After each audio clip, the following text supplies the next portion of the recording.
धर्म के नाम पर राजनीति कर रही है शाजिया जी आप और आपकी पार्टी।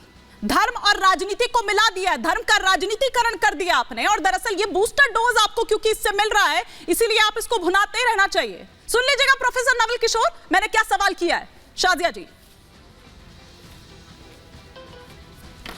जी, असलियत वो भी जानते हैं, क्योंकि देश में हर एक जो नागरिक है, चाहे जिस भी धर्म का हो, जिस भी जात का हो, और ख़ास तौर से जो बहुत ही गरीब हमारे देश के लोग हैं, प्रधानमंत्री जी ने साफ कह दिया है कि 4 ही जातियां हैं। और वो जातियां क्या हैं? वो हमारे युवा हैं, वो हमारे गरीब हैं, एक और झूठ, किसान हैं और हमारी महिलाएं हैं। और उनके उत्थान में काम हो रहा है। चुप रहिए आप भाई साहब। एक और जुमला। अच्छा ठीक है, एक बार उनको बोलने तो दीजिए। तो इतनी थोड़ी देर पहले आपका झूठ भी सुन ही रहे थे, उनका भी सुन लेते हैं। इसलिए मोदी जी आपको तो वो ठीक है प्रोफेसर साहब, आपका झूठ भी तो सुन रही थी मैं, उनको भी बोलने दीजिए, उनको भी बोलने दीजिए। झूठ बोल रही है तो बोलने तो दीजिए, लेकिन प्रोफेसर साहब बोलने तो दीजिए। प्रोफेसर साहब अपने नेताओं को तो चुप करा सकते नहीं है, अपने नेताओं को चुप करा सकते नहीं है, उन पर कुछ कह सकते नहीं। अरे आप बोलिए ना, उन्होंने क्यों बोला था कि मैं तीसरा का बेटा हूं?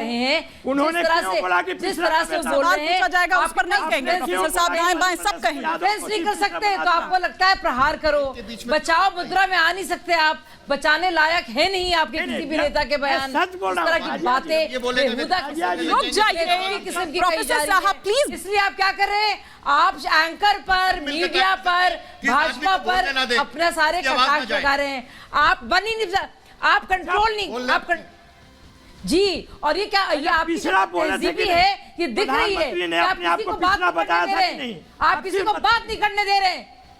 प्रोफेसर साहब थोड़ा सा धैर्य रखिए, और जो सवाल मैंने उनसे पूछा है, नहीं सुनिए, सवाल तो आपने नहीं सुना होगा क्योंकि सेलेक्टिव हियरिंग का प्रॉब्लम है, सेलेक्टिव हियरिंग का प्रॉब्लम है। कम से कम जवाब तो देने दीजिए। हिमानी जी, अगर ये व्यक्ति हर एक के बीच में बोल, धर्म की राजनीति है, सब लोग तय कर लेंगे तो एक क्षण भी इसकी आवाज नहीं जाएगी। भगवान राम का मजाक उड़ाना वो धर्म की राजनीति नहीं है। ठीक है, ठीक है, लेकिन शाहीन जी, जो भी कुछ हो रहा है वो कोर्ट के फैसले के बाद हो रहा है ना?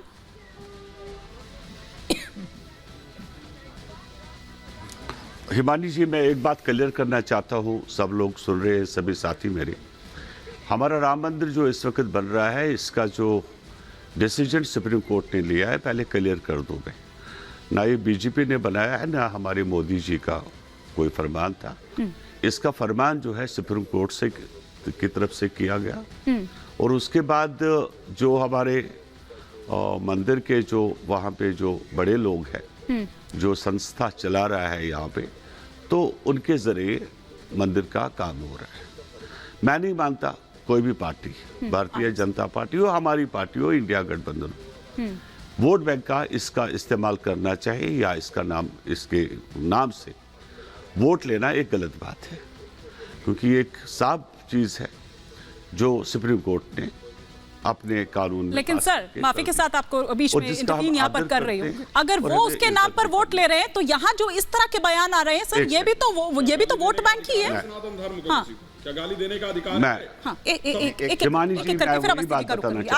हाँ, चाहे कोई भी पार्टी, भारतीय जनता पार्टी या हमारा इंडिया गठबंधन, जो भी इसका जो वोट बैंक का की कोशिश करेगा वो गलत बात है। और आवाम, जो हमारी जनता भी जानने वाले लोग हैं, ऐसा नहीं है कि देश में लोगों को समझ भी नहीं आता, देश के लोग समझते हैं, इससे कोई फर्क पड़ने वालों में से नहीं है।